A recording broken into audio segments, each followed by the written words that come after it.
Hello बच्चों, स्वागत है आपका गुरुकुल क्लासेस में। हम लोगों को बहुत दिनों से इंतजार था। अटल आवासीय विद्यालय सेशन 2026-27 जो कि कक्षा 6 के लिए होता है, उसका फॉर्म आने का बहुत दिनों से इंतजार था। जो कि 1 जनवरी 2026 को इसका फॉर्म आ गया है। ठीक है। अटल आवासीय विद्यालय यूपी में टोटल 18 है, क्योंकि हर मंडल में एक विद्यालय है। हमारे यहाँ यूपी में टोटल 18 मंडल हैं, तो 18 विद्यालय हैं। ठीक है। तो अटल आवासीय विद्यालय के फॉर्म आ गए हैं। और इसकी जो प्रारंभिक तिथि है फॉर्म भरने की, वो 1 जनवरी 2026 से प्रारंभ हो गई है। चलिए देखते हैं कि इसमें कौन कौन से डॉक्यूमेंट्स लगते हैं। बच्चे के माता पिता के कौन से डॉक्यूमेंट्स लगते हैं, और बच्चे के कौन से डॉक्यूमेंट्स लगेंगे इसमें, प्लस स्कूल की क्या डिटेल मांगी जाएगी, और कितनी एज रहेगी, और फॉर्म भरने का क्या तरीका है। सबसे पहले हम आते हैं सबसे पहले हम आते हैं महत्वपूर्ण तारीख में। तो इसके जो पंजीकरण की तारीख रहेगी, इसकी पंजीकरण की तारीख 1 जनवरी 2026 से प्रारंभ होगी। 1 जनवरी 2026 से प्रारंभ होगी। और फॉर्म भरने की अंतिम तिथि जो है वो 31 जनवरी 2026 है। कितना है? 1 जनवरी 2026 से प्रारंभ होगी और 31 जनवरी 2026 शाम के 5 बजे तक ये फॉर्म भरा जाएगा। ओके। पूरा एक महीना रहेगा आपके पास फॉर्म भरने के लिए। तो अंतिम तिथि का ना इंतजार करते हुए इसको जल्दी से जल्दी आप भर दीजिए। चलिए आगे बढ़ते हैं और देखते हैं हमें क्या क्या कागजों की जरूरत पड़ेगी। कौन कौन से लोग फॉर्म भर सकते हैं, इसकी पात्रता क्या है, और कक्षा क्या है।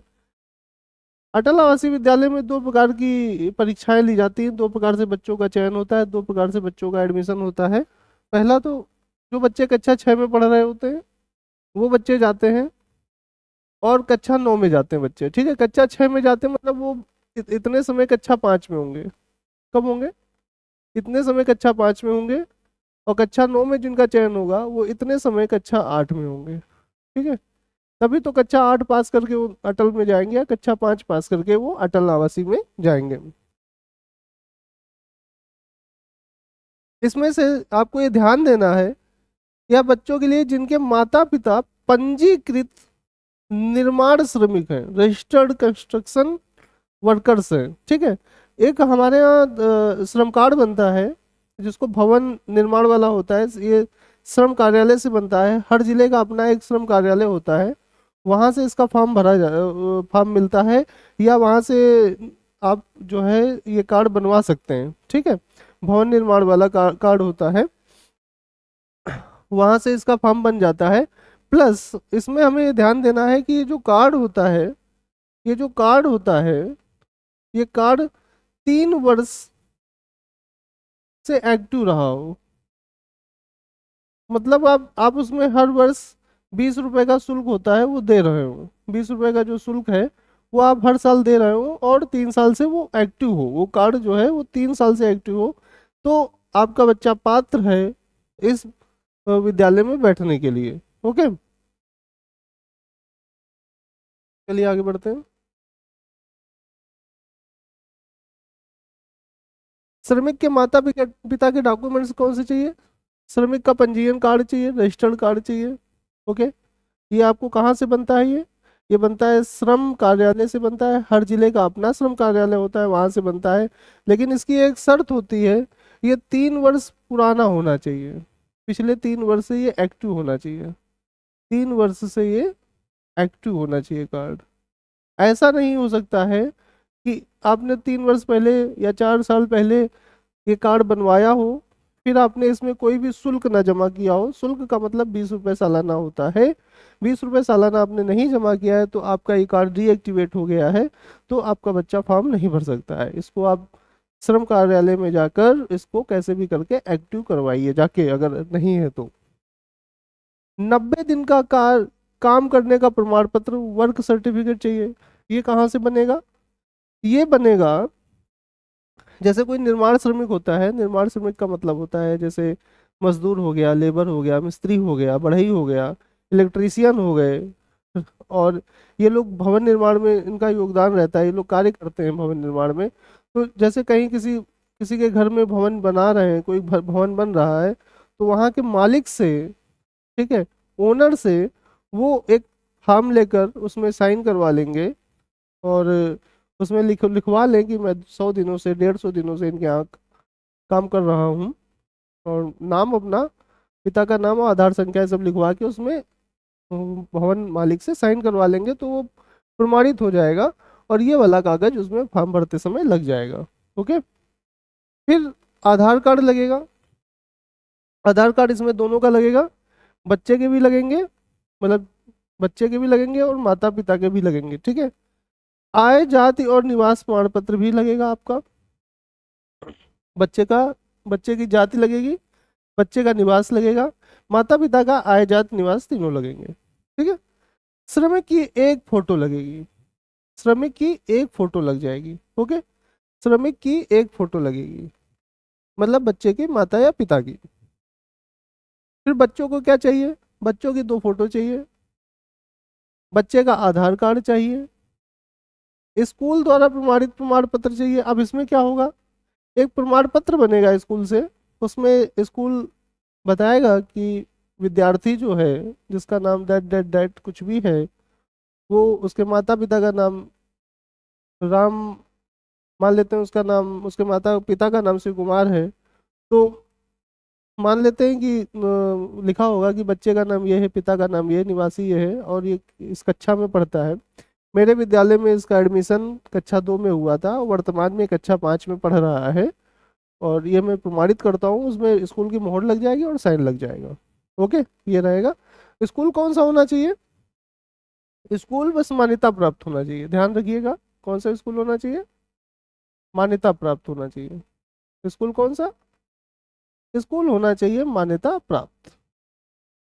कहीं का भी स्कूल हो, शहर या ग्रामीण कहीं का भी चल जाएगा, शहरी भी हो सकता है और दूसरा ग्रामीण भी हो सकता है, कहीं का भी ये स्कूल लिया जा सकता है, ठीक है। शहरी और ग्रामीण दोनों प्रकार के स्कूल इसमें लिए जा सकते हैं।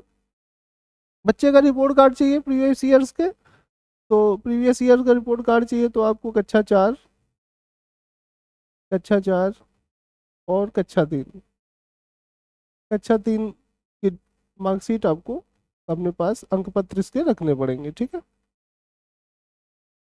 इसके अंक पत्र आपको रखने होंगे, और जरूरत पड़ने पे जमा करना होगा, या फॉर्म के साथ ये जमा होंगे, ठीक है।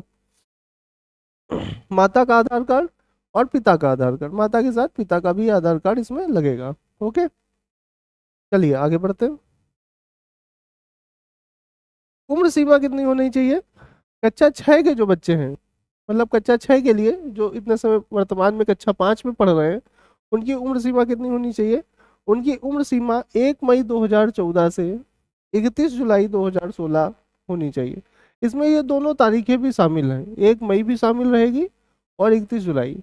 जैसे मान लें किसी बच्चे का जन्म 31 जुलाई 2016 को हुआ था, तो बच्चा अटल आवासीय विद्यालय का फॉर्म भरने के लिए योग्य है, और 1 मई 2014 वाला बच्चा भी योग्य है।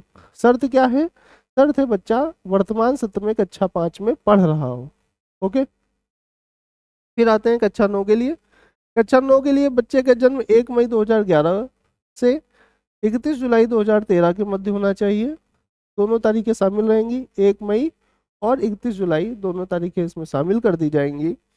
और कक्षा 9 के लिए बच्चा होना चाहिए वर्तमान सत्र में कक्षा 8 में बच्चा पढ़ रहा हो। जब कक्षा 8 से परीक्षा उत्तीर्ण करेगा तो कक्षा 9 में अटल आवासीय विद्यालय में जाएगा। ओके। अब बच्चे की जन्मतिथि जो है वो आधार कार्ड से अभी इसको चेक कर लीजिए कितनी है, और अगर इसमें फिट बैठ रहा है तो बच्चे का फॉर्म आप भर सकते हैं, ठीक है। चलिए आगे देखते हैं। कहाँ से फॉर्म भरेगा? वेबसाइट रहेगा या ऑफिस रहेगा? तो इसकी, इस वेबसाइट से फॉर्म भरा जाएगा, ये पहला।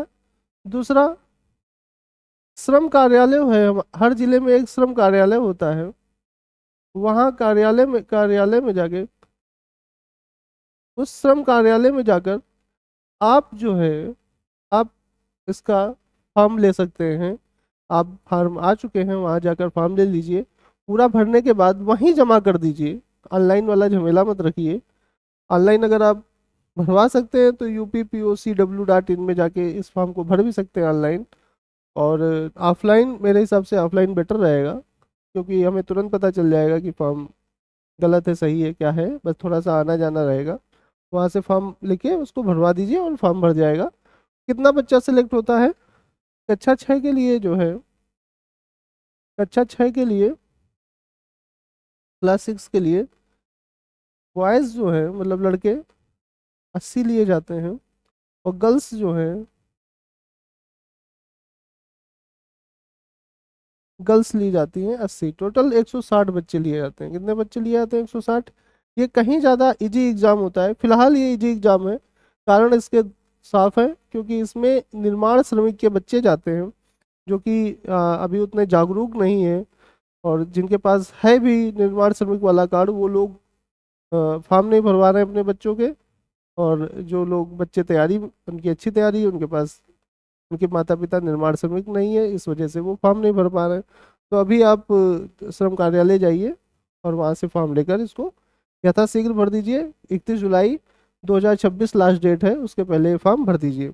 बाकी आपको किसी प्रकार का कन्फ्यूजन हो तो आप इस नंबर पे कॉल कर सकते हैं और हम आपको जानकारी देंगे। ओके, धन्यवाद।